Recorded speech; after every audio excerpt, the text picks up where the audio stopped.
Episode 15 now of the Senteon and CIS webinar series, a deep dive into the CIS benchmarks. I'm your host, Zach Kromkowski from Senteon, joined by my co-host, Rich McGraw from CIS to talk about the benefits on that side of the house. And we're both joined by Sandor Slidgerink, is that right? Slidering. Slidering. The is a Y. Yeah, I blame my parents. Too many consonants, not enough vowels. I did appreciate the audio on your profile. I did try to prepare, clearly not enough. So not a problem. Very excited. So me and Sandor were introduced through a mutual friend of ours, Chris Patson, the Risk Wrangler. Give him a little shout out. But after talking a couple times, we really fell into a deep conversation among firewalls, introducing the webinar series I'm doing, and how there was an open slot for someone with exactly his skill set. So very excited that timing worked out and you were able to join us today. Thank you for being here. It's an honor. Thank you. Awesome. So as a heads up, Sandor might be referencing one of his articles that he wrote on LinkedIn. We did drop that into the comments for you to review. Feel free to ask questions about. We have about 8 settings we're going to go over today. We did combine the topics of domain, public, and private firewalls into a slide each, instead of going all separate. So we will be talking about that as an overview overall. But before we get into that, Sandor, I mean, you've been in the space for about 30 plus years, I believe. Really been in here before security was as hot as it is now, and taken on new roles as well. So Sandor, before we get into the topic today, do you mind just introducing yourself a little bit, your background, and maybe how you got into security? Yeah. Most people about 30 years ago remember the War Games movie very well. And then, my father was heavily into the BBSs, bulletin board services. So as a child, I was able to join a bulletin board service myself. Found a copy in middle school, late middle school, early high school, called The Anarchist Cookbook, and started looking at the way these little black boxes were being built and how they worked in order to basically bypass some of the security functions that are inherent within POTS lines, plain old telephone system lines. And found a way that there was a way to, on the user side, to make things happen, specifically through major BBS software, to make some changes that really blocked those black boxes from really doing anything. The great thing about the black boxes is you build it and it either works or it doesn't, on a person or doesn't, kind of a thing. So those are some of the things that we were able to, I was able to make a change on. And while it doesn't sound a lot today, but it saved that BBS roughly about $400 or $500 a month in their phone bill. And what year was this? How old were you when you were uncovering this path? This was probably 89, 90, had to be earlier. So 88, somewhere around 88-ish. Wow. Really early on, right when all this was starting. We didn't even have firewalls really at the time. Some people had some things built in, DEC, Digital Engineering Corporation, I believe, is what the acronym stands for. Has some of the first ones, along with DEC. Cisco was being developed in the background at the point, as was AdTran. Most people don't know Ad. What's that? Sandy, you got to remember, Zach's a young guy here. You and I are more. These are a little above me, but I see Rich nodding his head. Lights are going off there. So, my experience in history goes back through history, and I know that a lot of my knowledge really has no application, at least direct technology-wise, for what we're dealing with today. But having gone through what I've gone through, one of the things that I've seen is that everything is repetitive. Everything repeats. Oh, yeah. The ransomware scams, it is basically the same thing, reminiscent to the Nigerian Prince fax machine scams of yesteryears that I'm sure, Yeah. Rich, we remember Same, those. same cycle, same, different techniques, same concepts ultimately. A little And bit even, more organized. beyond the prints, I mean, just modern variants of malware, even, the most successful malware variants over time are just tweaked a little bit. And guess what? They're effective again. And that's all it takes is just small, minute tweak, because all we do is we make a small, minute tweak to prevent this or that from happening.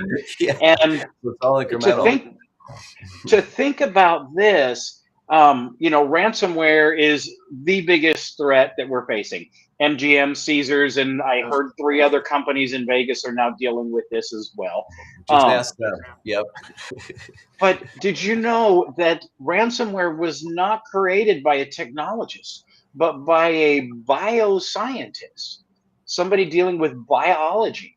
Did not His know name that. is his name is Dr. I think it's Joseph Popp, Popp. I believe I may have written an article on him, if not at least a post about him. Let's try to find that link, Zach.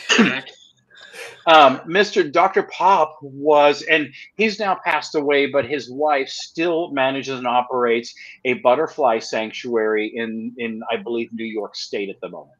So I've tried to reach out a few times. I would have loved to have been able to pick his brain and find out how did he come about it. But basically, it was during the AIDS virus epidemic. He discovered a bunch of people's email addresses and things of that nature, contact information, not even email address. It was just contact information. Sure. And he mailed them this program that would encrypt your system. Very low hashing. Today, watch a YouTube video and 30 seconds later you're done. But back then there was no understanding of encryption and how it really worked. So there was no YouTube, so right?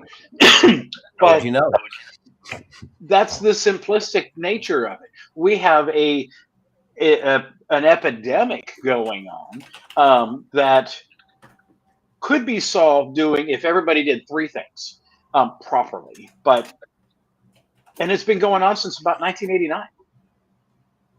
And you say 3 key things to do properly. What were you referring to there? Encrypt your data properly.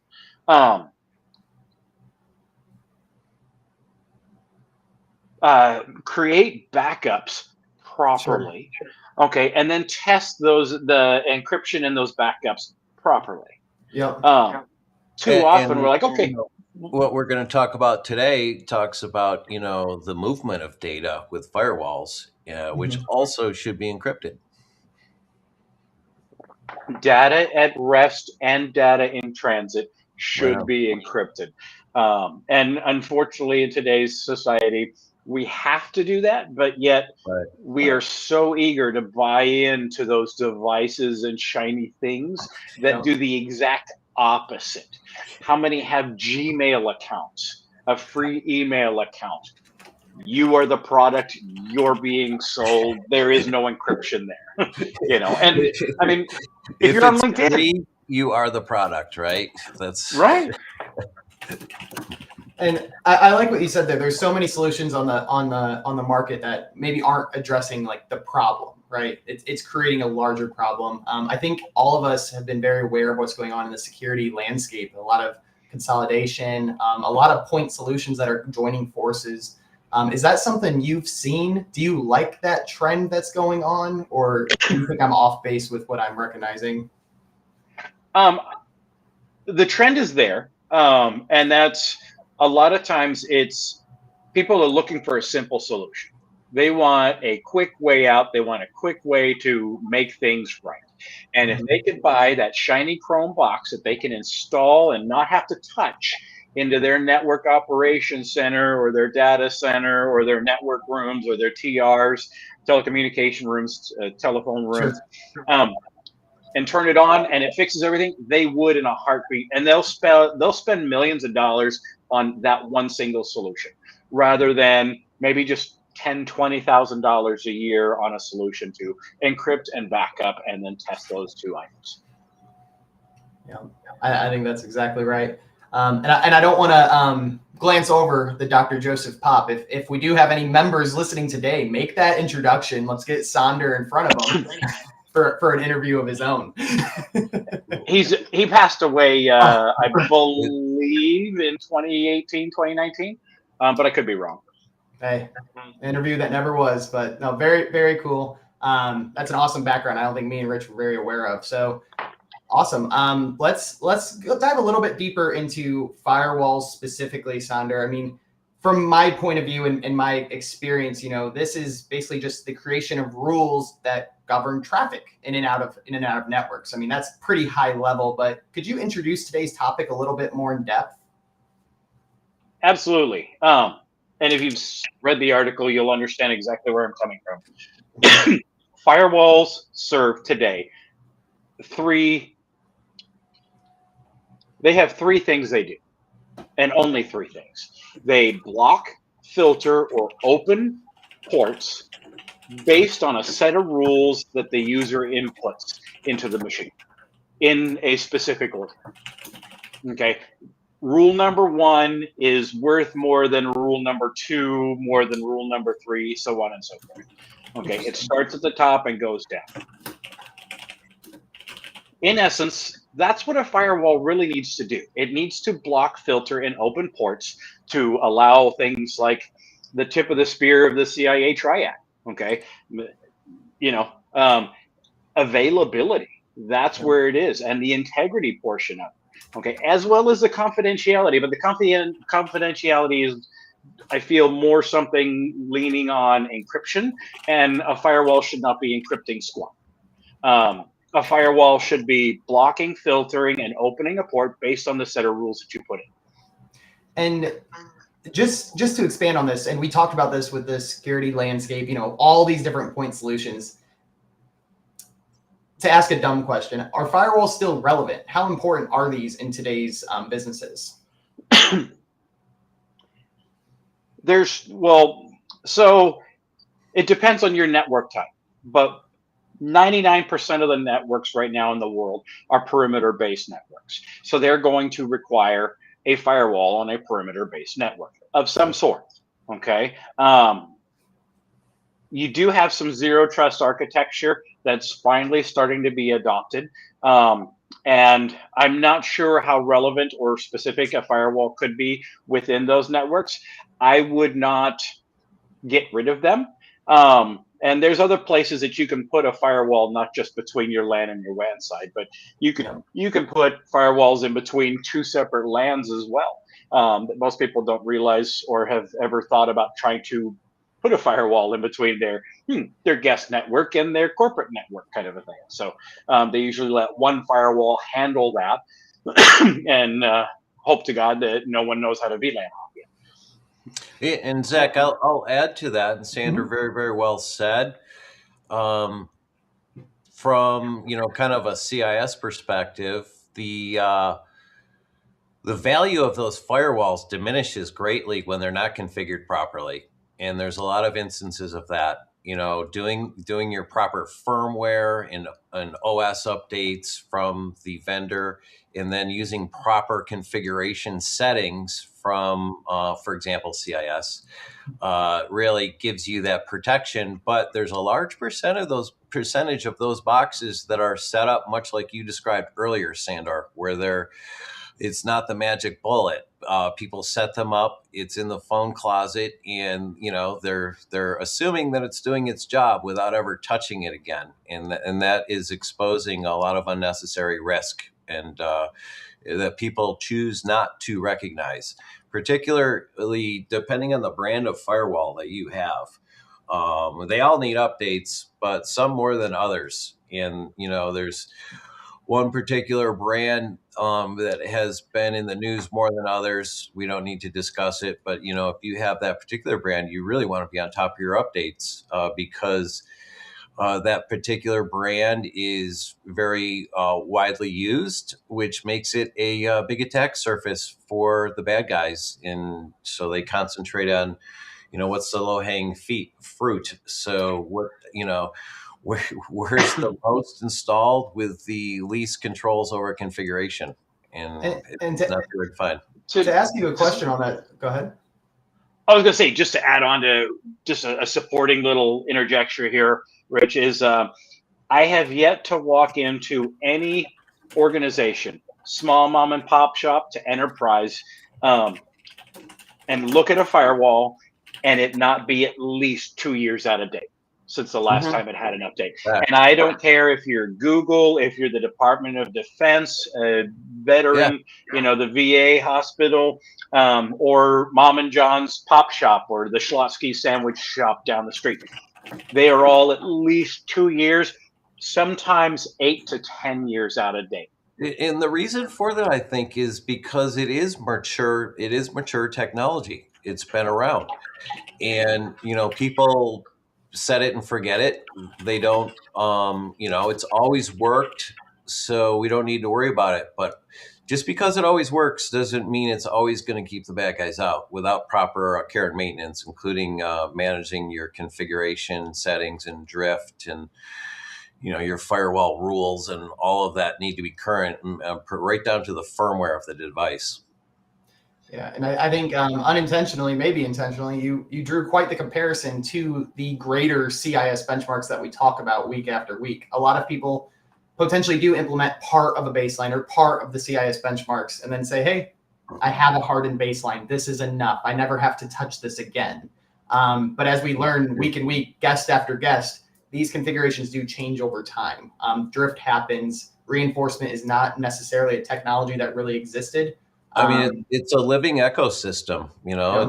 It's an ecosystem on its own, which is not. It doesn't have a little bubble on it like a terrarium. It'd be nice if we could put a little bubble over our systems and keep the bad guys out like that. But that's called unplugging the endpoint.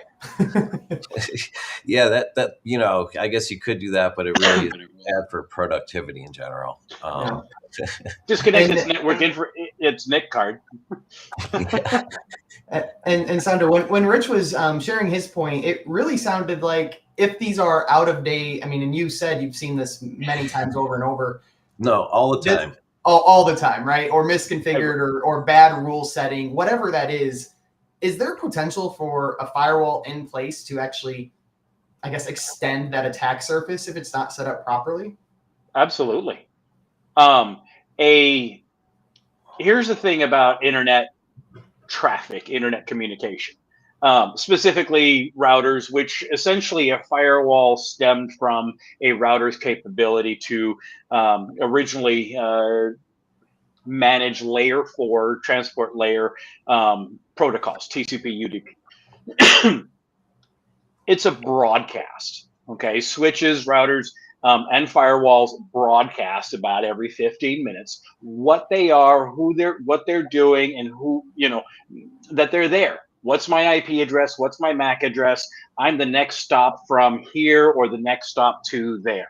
Okay, that's what they do. And if you look into RSTP, VRSTP, or even STP, spanning tree protocols, you'll see how that's effective. If you have a poorly configured firewall, it's basically announcing to the world, hey, I'm here, and here's my update level. It's, I know it's a few years old, but I'm here, because it'll tell you what version it is. And you can tell what version it is because if you go to Shodan and you type in the IP address or the network of something, it'll tell you key details. Even in something like DNS Dumpster, it'll tell you what version things are, what version your LAMP stack is, what version your specific servers are.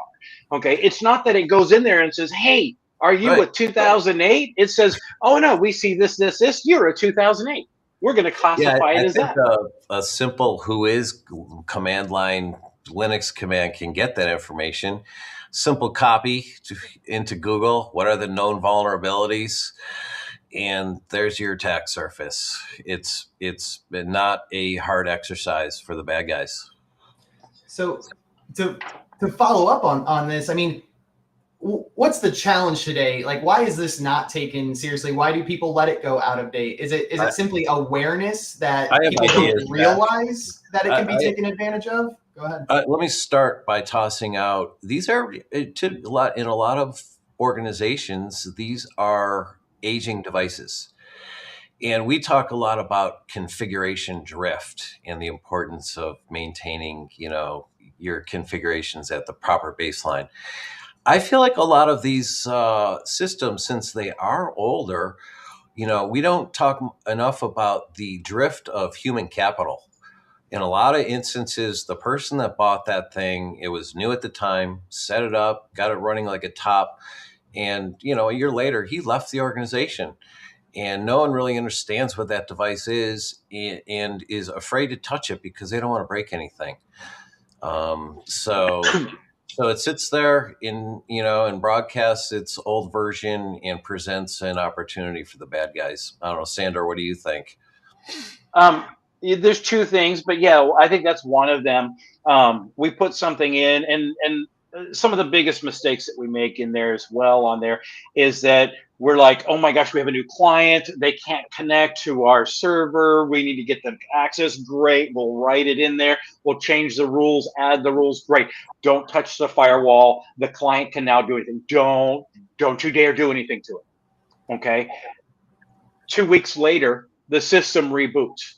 It got flooded by a DDoS attack. Maybe the RAM went through a buffer. Maybe you had a power outage. Okay, but it went down. So it went down. It came back up. Guess what? You didn't do that simple command, do right now.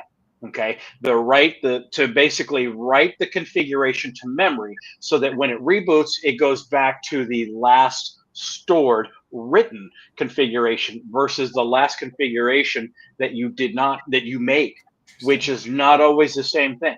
If you don't commit it to memory and say, when you reboot next time, use this one, not that one. Mm-hmm. When it reboots, it's going to go to that previously stated. Here's the in what some you have in memory. instances, that may be default settings. And Sandor, how many factory settings? So Sandor, how many firewalls do you think you could find quickly by doing some basic searches that are actually using default settings? Hundreds of thousands. Okay, not even kidding. Hundreds of thousands, and probably a lot of them. And it seems silly, but and I don't want to throw Equifax under the bus. Camille has done an amazing job over there at Equifax to rebuild that information security program. But if we think about what happened there in 2016, okay, we had password 123 as the supposed and the reported vulnerability, the issue that got the bad guys into that net. Okay, however it happened, whatever the may have been going on behind the scenes, doesn't really matter. But we are all aware of password 123. Okay, we're now almost 10 years later. Okay, and we're still seeing organizations use the same password 123. Oh, it was SolarWinds 123. I'm sorry, not that we couldn't have figured that out. Okay, I'm sure somebody at McDonald's has got McDonald's 123, and Pepsi's probably got Pepsi 123. Okay, and if not, they might have an exclamation mark, and the first letter is capitalized. Yep. People are creatures of habit. Rich, how many times have we sent out an issue to change password in XYZ organization? And how long did that actually take from the minute that you sent that out?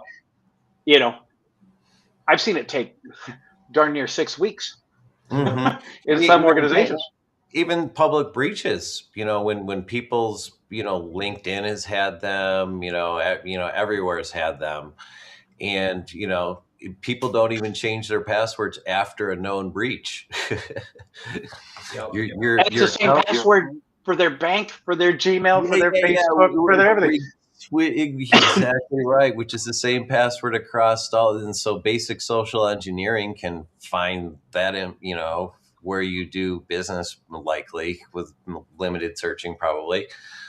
And your password just getting passed around the dark internet like crazy. Yeah, absolutely. Like a Pez dispenser. Here, you take one. Here, you take one.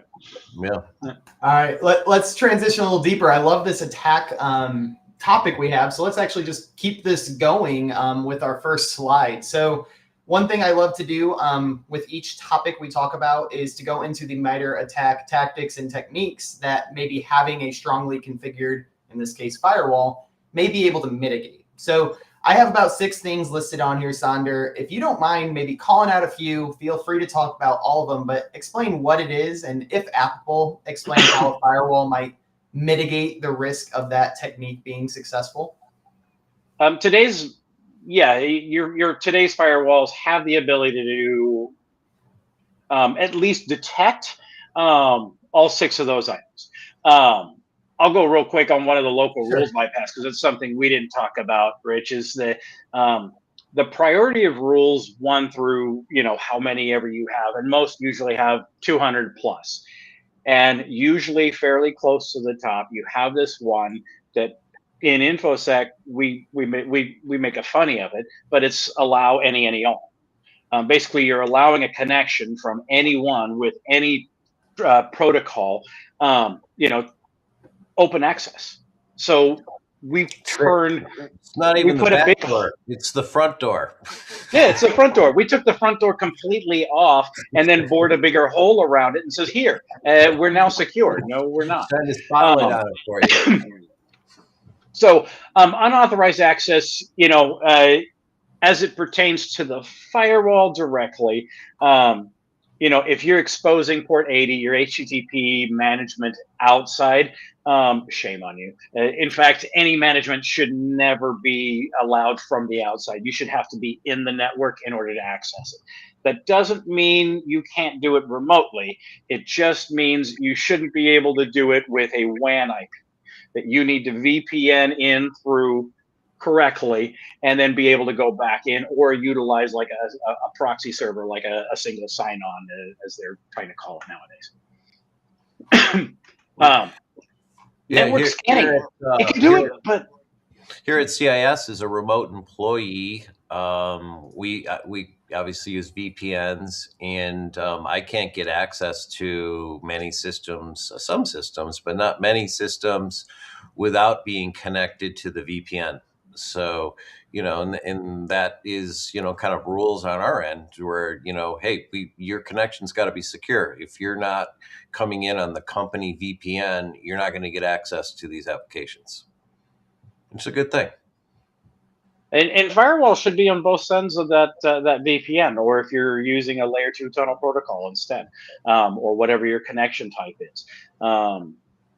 Because as a lot of people learned when we started the work from home as COVID began, they started learning that their children's Xbox and PlayStation also have access to that same VPN that mom or dad have to access the network, at whatever XYZ org they work for. So. One I find interesting on this slide, user notification avoidance. So help me understand this a little bit more. But basically, if an attacker is getting into the system and they do set off a firewall rule or something, that could trigger a notification to let them know they've been caught or have something that caught them. So by making it so notifications don't come up on that user end, it actually makes the attacker, I guess, more blind to the triggers they're causing. Is that correct way to interpret that? Yeah, possibly. That's one way. Or utilizing, coming as the malicious threat actor themselves, disabling those logs and that alerting function, so that the administrator does not get those alerts, does not see those emails, does not see those red flags coming up. Oftentimes, in some of the actual sophisticated cyber breaches that I have been able to research and be involved in on a forensic side, often they will disable. It's what you don't see that is a key indicator of what happened. Someone can go in and wipe every instance of everything that they ever did in your network and turn it completely off, except one thing, that they logged out. So by seeing who logged out but has no login, that can be a really big key indicator, an IOC indicator of compromise, Sure. of that is suspicious activity. Who leaves but never came? We're not David Copperfield, or I don't know who the magician of this decade is, but David's a forever decade. Well, the other thing I feel like it comes up on every episode, and we're seeing more and more of it. And I believe it was the case with the recent MGM and other casino incidents of the past weeks. Caesars, that's what I was trying to think of, where they ultimately get in and navigate through the network with stolen credentials, so that doesn't trip any of the the wires, if you will. So they're they're roaming around as a known user and wreaking havoc along the way. Well, let's transition in a little bit into these configuration recommendations from CIS. Rich, we have about 10 settings to cover. We have about half of the episode left. Do you want to just give a quick 45-second spiel, just kind of CIS, the recommendations they provide? Yeah, for anyone that's newer to the series, so the Center for Internet Security develops the CIS benchmarks, and we do that through a community consensus process, and we rely upon the community at large to really identify need for a specific benchmark. And the community kind of establishes the scope, and then we have volunteers that create discussion threads in our CIS Workbench community site. And experts from all over the world contribute and spend time reviewing and discussing the working draft. Those experts kind of test their recommendations. They're tested against the MITRE attack frameworks and so forth. And when that group of experts comes to consensus, CIS publishes that as a set of configurations, kind of battle-tested configurations by worldwide experts, and we call them the CIS benchmarks. And then, over time, we do revisions and updates and things like that. We have benchmarks for all kinds of technologies. We talk a lot about operating systems and network devices, including firewalls that we're focusing on today. So each CIS benchmark includes a description of the recommendation, kind of a reason for the recommendation, and the corresponding settings and so forth. So, a benchmark can easily be a 1,000-page PDF for a particular device, because the settings, we do go into detail on what the setting is about, what the proper configuration should be, and all of that. So they can be big documents, and that's where using something like automation solutions can really be helpful in terms of putting them into action. So that's a little bit about the benchmarks. Yeah, that's a great overview. And these are massive documents they provide.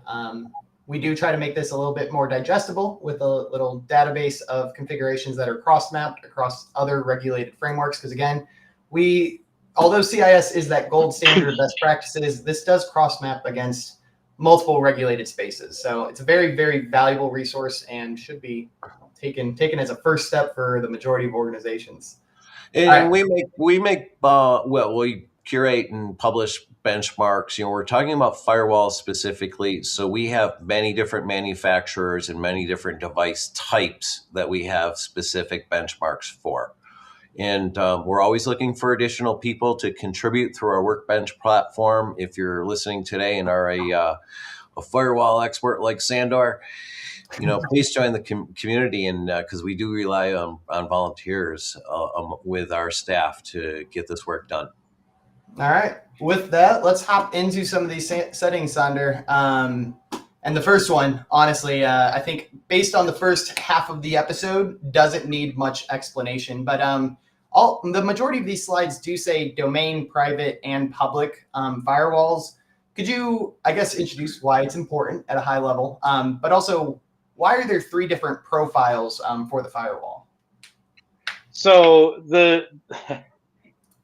we have to know where we're coming from and where we're going to, and really there's 3 different places that traffic will come from and go to. So you can have WAN to LAN, LAN to WAN, as well as LAN to LAN.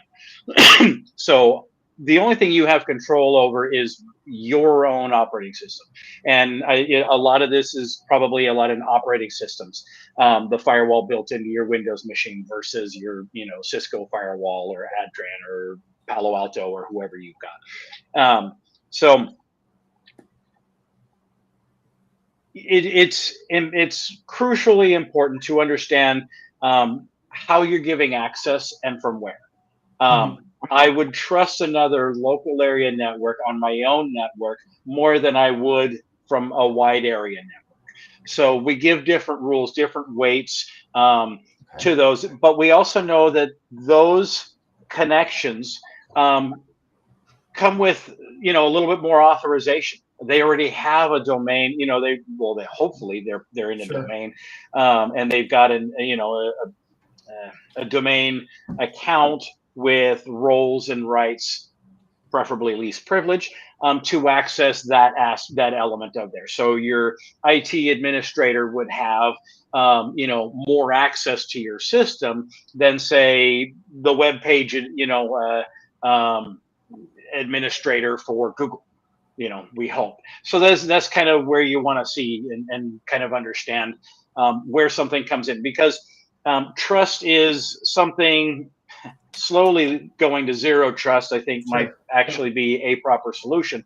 But until then, trust has to be earned when you're in a network. We can't just give trust away in a wide blanket statement. So.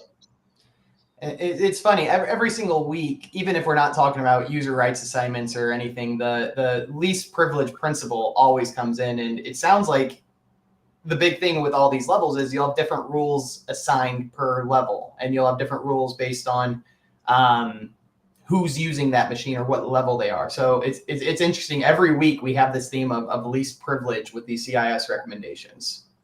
Yeah, let me ask you this. Let me ask you this on that while we're on that real quick. Why would you allow your CFO or anybody in accounting to have access to the PowerShell or the command prompt? They're not going to use it. They're not going to understand what to do with 192.168.1.1. And Zach, what do we call that? What do we call that, Zach? Come on, we got to hear it. The IP what? Increasing the blast radius. Oh, Yep, exactly. There's no need to expand that blast radius if the compromise does take place.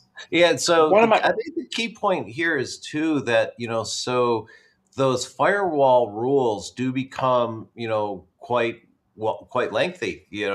As Sandor mentioned before, many places have 200 plus firewall rules, and there's a bunch come default, and then you have people that are creating them and moving on to a different job or something. So really the key is what you want to do is have a schedule to audit those rules, and really understand what is going on the network because of all the reasons described. And Sandor wants to say more. Yeah, let's give it to Sandor. I can't agree with you more. I think you should do an audit on your rules and on your firewall once a week. And here's why. One, you want to make sure you know those.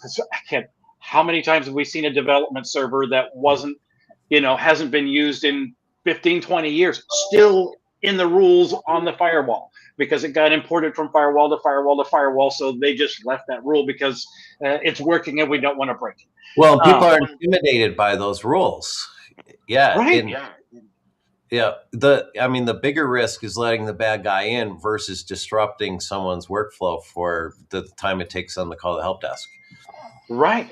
But if you're doing an audit on your firewall once a week and you have 2,713 rules.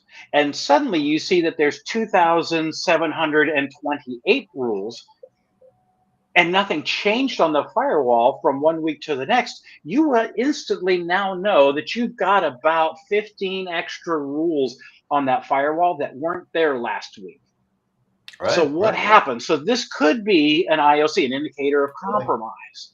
So we can look to see what are those new rules. What's different from last week versus this week? And if we've got them typed out with the audits, we can see, oh, these IP addresses were allowed for both TCP and UDP, and those IP addresses, they now also disabled geolocation blocking, which a lot of your bigger firewalls will allow, from, like, let's say Russia and China.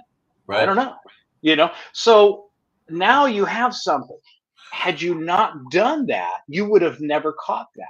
Yeah. But your firewall is your first line of defense. So if they can't get in through your credentials and through phishing schemes, which is probably going to be the most likely way to get in anyway, but if they're a firewall guy or girl, they're going to go in that way, and they're going to reconfigure, especially if you've got password 123 or admin still as the access to that that firewall, which they're still being stamped out with admin coming right out of China. Go figure.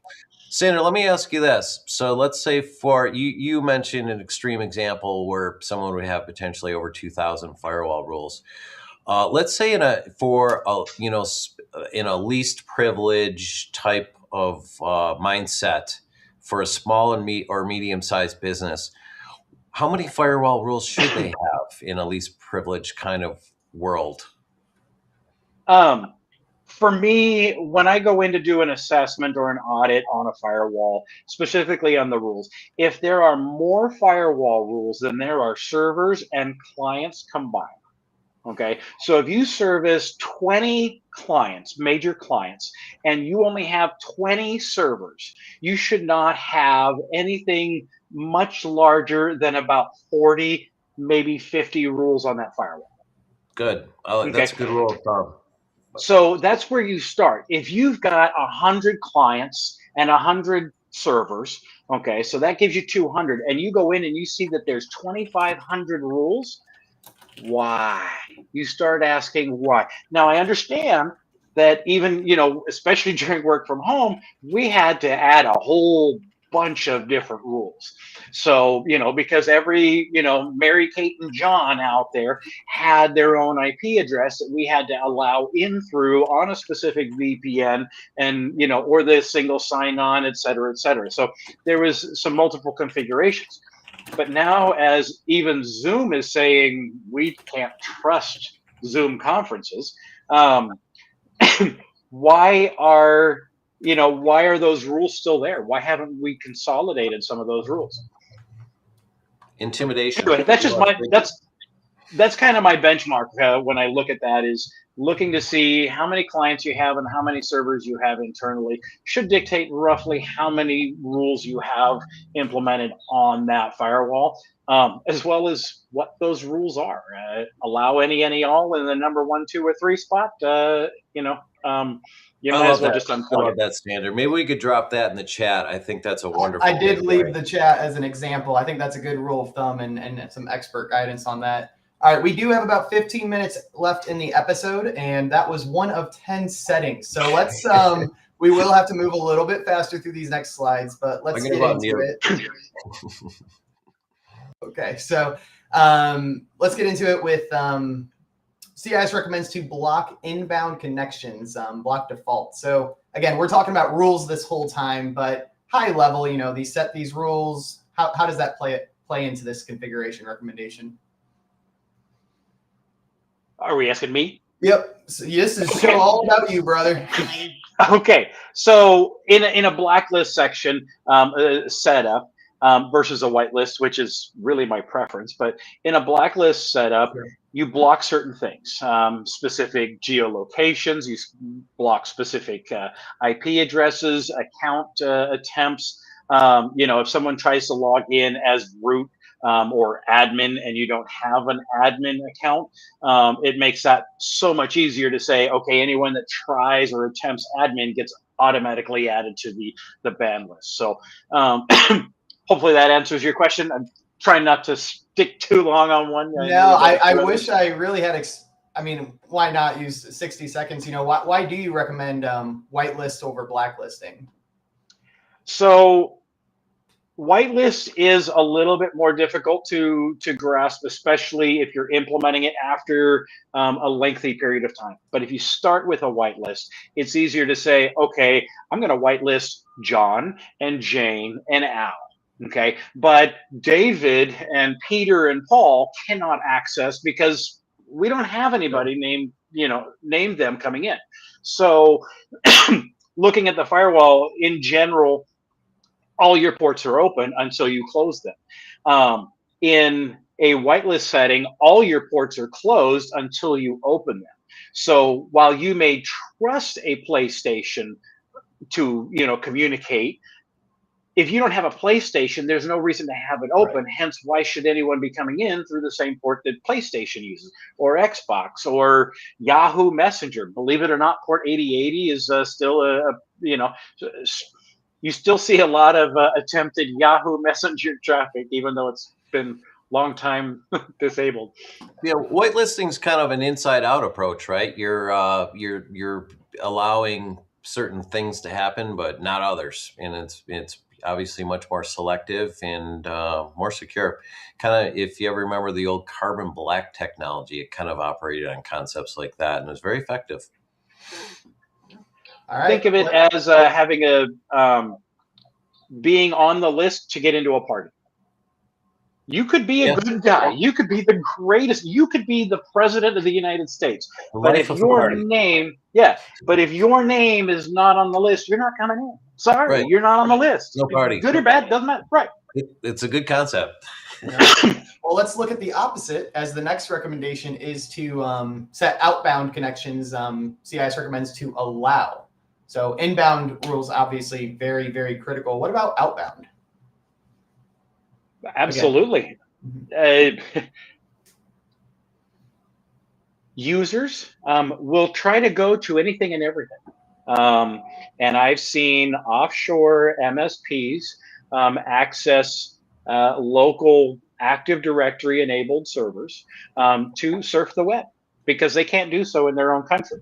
I've seen it. They go to Twitter, they go to Facebook, they go to YouTube, and I've seen it. I've reported it. I've brought it to the attention numerous times in highly critical networks that are of utmost importance. Life or death is concerned within these networks. What's going on? And I see it over and over and over again. And the MSP will say, "Oh, sorry, we'll turn it off," and then they rebuild that server, just change the IP address and the name, and turn it back on. You now, unless you know how to scan for, which I've done some articles too on PowerShell scripting on how to find new servers that have popped up. If you can find those servers that pop up, I've used that before, even recently, and discovered that, well, wait a minute, this is the same server that you said you turned off last week. But if I look at the user folder in that Windows server machine that has Active Directory and domain controls enabled on it, and I see people that no longer work there for the last 6 to 12 months, okay, that's the same server because there's no way they are logging back in. One, maybe, but not 5 or 6 of them. Yeah. And I wanted to highlight Chad's comment from the audience. I mean, he's agreeing exactly with what you said. You know, denial. That's where you should start and build from there. So great to have members in the audience echoing your statements. All right, keeping this moving along, getting into the next setting here with displaying a notification on that firewall. CIS does recommend this to no, and it looks like this could disrupt user activities. Is this a recommendation you agree with? Why would they recommend not having notifications? For a general user, I don't think either one, they're not going to know what to do with that notification anymore. Yeah. Okay, and you should have something like a NetFlow or an IP fix, some sort of log ingestion that's sending it over to a security operations center or something. You know, their information security department, the blue team, the purple team, whatever, or even IT. So there's that. The other element is that seeing those alerts, even if they're not as common, some users may start to get a little paranoid. The Bergens are coming. The Bergens are coming. My computer is hacked. The mouse moved on its own. And while these are important things to understand, we don't want to chase a bunch of false positives just because one user is adamant their computer is infected. And every organization, almost, if you have 200 or more people in your organization, has at least one of those types of people that is for sure their machine is hacked. That's a fair assumption in the majority of businesses. Yep. All right, let's keep on going here. Yeah, at least one. It looks like CIS takes this to the extent of even recommending a pathway for your loggings. So is this setting CIS recommendation critical to follow to a T, or is this just emphasizing to have it in a specific location? What's your point of view on this, Sandor? I'm not sure if I would do it to the T, only because I love obfuscation, and I love making things a little bit difficult for the other person to use. I have right. Look at RDP, Remote Desktop Protocol 3389. Everyone knows it. Most anyone in IT knows how to type in MSTSC, access it, and everything else. But did you know you can change what port you use for RDP? Which I almost always do. Is I change, if they've got to use RDP, I'll change what port, and it's simply by right-clicking and making some pretty quick configurations as an admin for the IT side of things. So I am a huge proponent for making some changes based on what is publicly available. We shouldn't be naming all of our systems identical between Google and Microsoft and Apple and any other company that's out there, that FS1 is your file server 1 and FS2 is your file server 2 and SQL1, SQL2. We all know, so does a hacker. So does the malicious threat actor hacker. Knows, file services, that's what I want. Ooh, SQL, I want to go there. Okay. Ooh, DC1, DC2. Right. DC1, DC2, domain controllers. Oh my God, is here. Okay.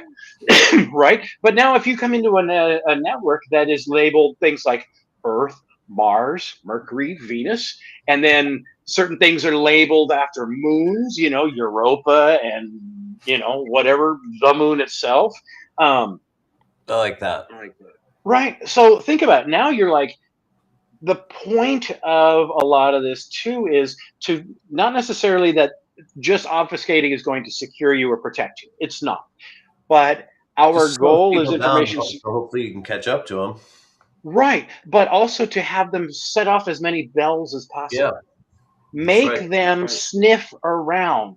Make them go, is this server the domain controller? Well, let's poke and prod at it. What's Jupiter doing? Yep. Right. You poke and prod at it, you're generating logs. And the more logs you can generate, after an incident, you can then figure out what happened, who did it, and possibly who to go after. Great thoughts. And honestly, that leads into this next setting. So let's keep that train of thought, because the next one here is about logging size limit. So I have a couple questions as you keep up with your thoughts on the last one. If you don't have a SIM, if you are an SMB, can you have too large of logs? Is that potentially DOSing yourself if there are logs that are too large that you can't handle? It says the recommendation here is or greater. Talk a little bit about this and how it does appeal to that forensics investigation. The more logs you can store, the longer you store, the longer historically you have those logs for. If I only store them for, let's say if I only have 20, each log is about 1 to 4, maybe 5K at, usually nothing more than 7 or 8. So if I've got 1 meg of RAM, 1 meg of storage, a limit to it. As soon as I hit that 1 meg, that's going to be quite a bit of time. However, that may only go for 3-4 months, depending on the amount of traffic your server is getting. You figure the HTTP and the HTTPS ports alone for like Facebook or Instagram or even LinkedIn are massive compared to, ACG Consulting's network down in California. They're just a small 5-10 person kind of a shop. They don't get that much traffic. So the bigger that you set that limit up to, the longer historically you can go back. Because if you set it to a small number, eventually you're going to just start overwriting those logs and losing anything beyond 3-4 days, 3-4 weeks.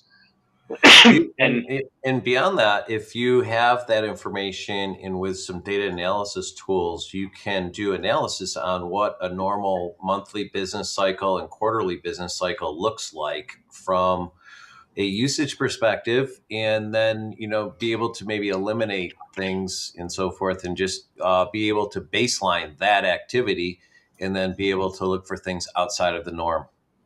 Awesome. And that is a very good point to mention, that they do overwrite themselves when they need the space. So let's hop into this next one here. Logging dropped packets. So the did you know here is that these could be signify potential threat activity. So again, obviously we have time constraints at this point, but what is a dropped packet? Why is that valuable to catch? So a dropped packet, I think I even have an article on this type of attack vector, specifically utilizing these dropped packets. It is crucial because if a person can manipulate the size of the packet and to allow it to get through your firewalls, your controls, any security, anything, it becomes critical. And it becomes something that you really want to know, because, the Trojan horse is just that. People thought it was just a big horse. Obviously, a wooden sculpture. They didn't realize there was a threat inside until it was too late and already brought in.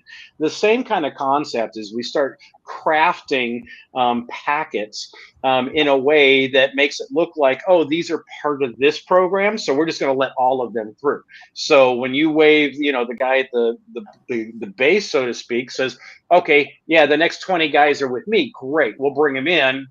And the next 20 guys are with him. Well, one of those 20 guys may be a bad guy that took out one of the other guys and replaced himself with that, or added his own stuff into one of those 20 cars that are going onto that base now as well. So, this iPhone with tracking or black box that they've created or whatever they put in is now on base as well.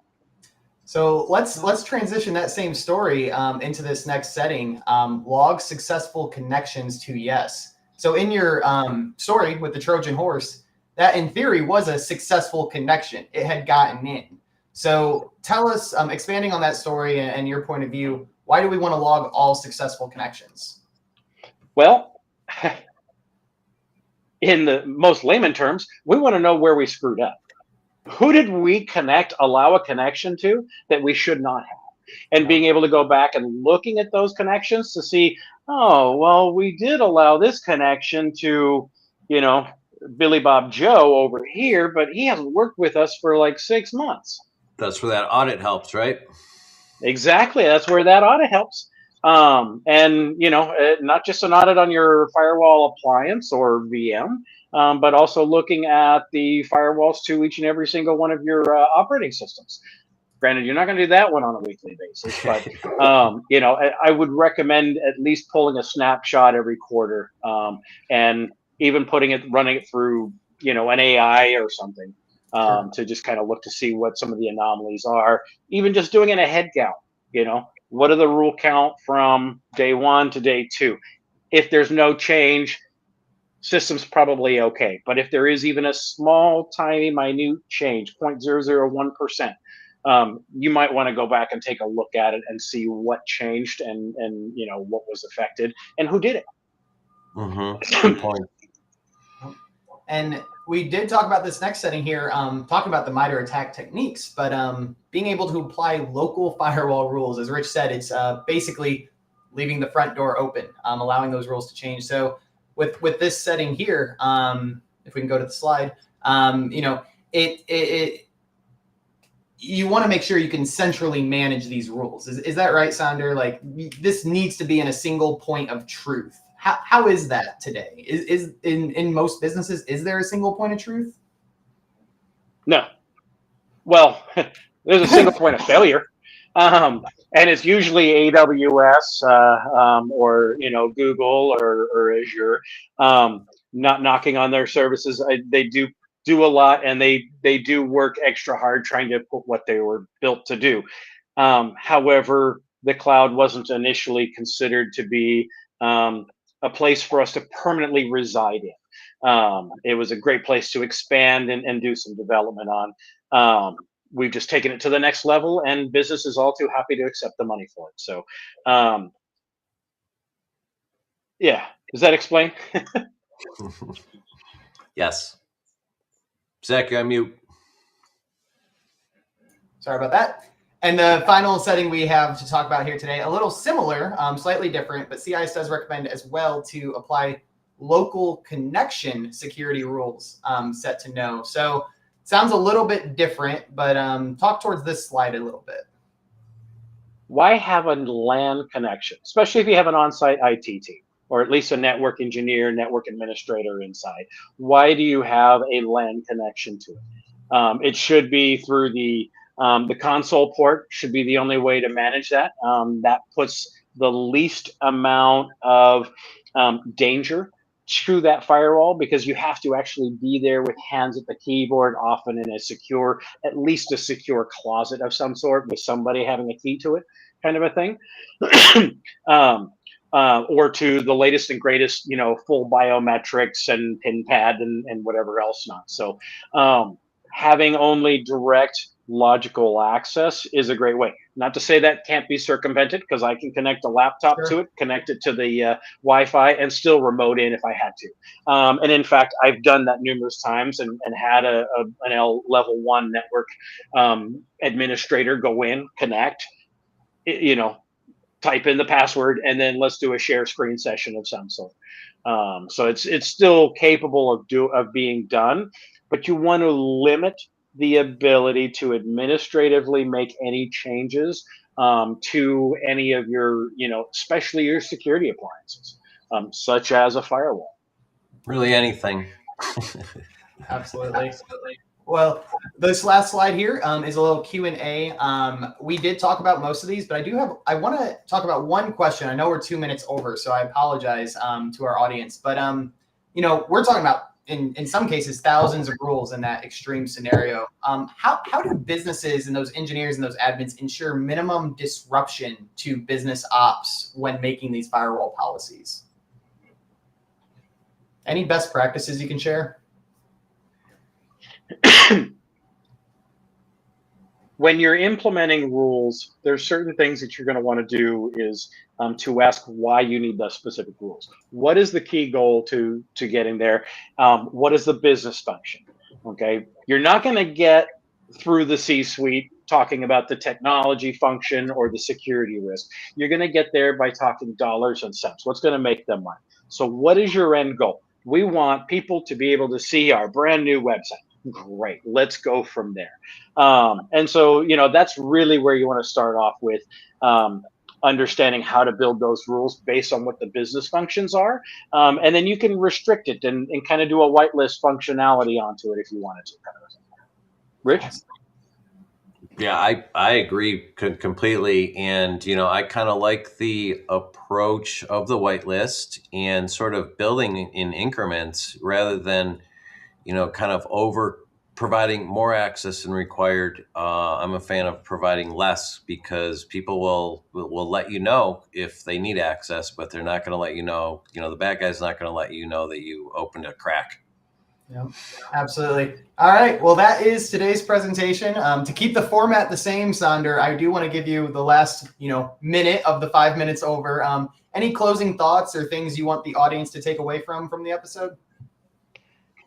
Make the firewall and the rules part of your asset management, your inventory management. I'll be doing a talk in November at Simply CyberCon, but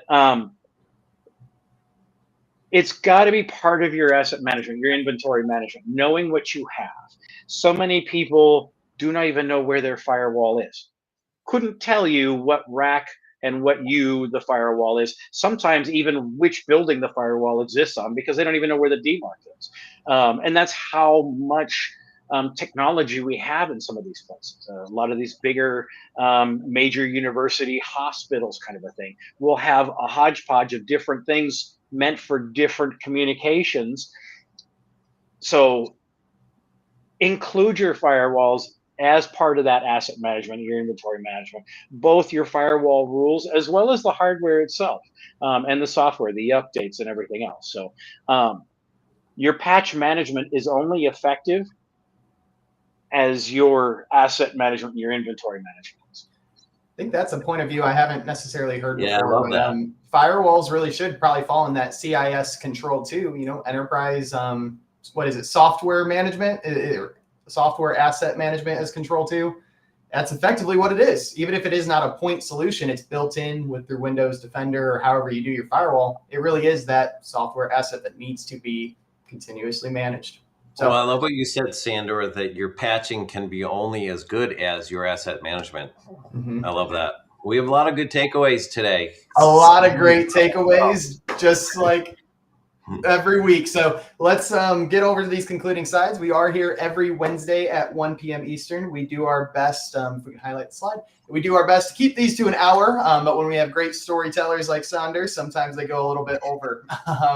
Next week is with Tim Golden, talking about advanced audit policy configuration. And then we're going into Laps with Jimmy, and MS Security Guide with Steve Pollack. So really looking forward to it. We do have a newsletter. Please subscribe in the LinkedIn comments. We do a deep dive of each of these slides every single week. So you can take these home, share them with engineers, and we do have the link to the recap.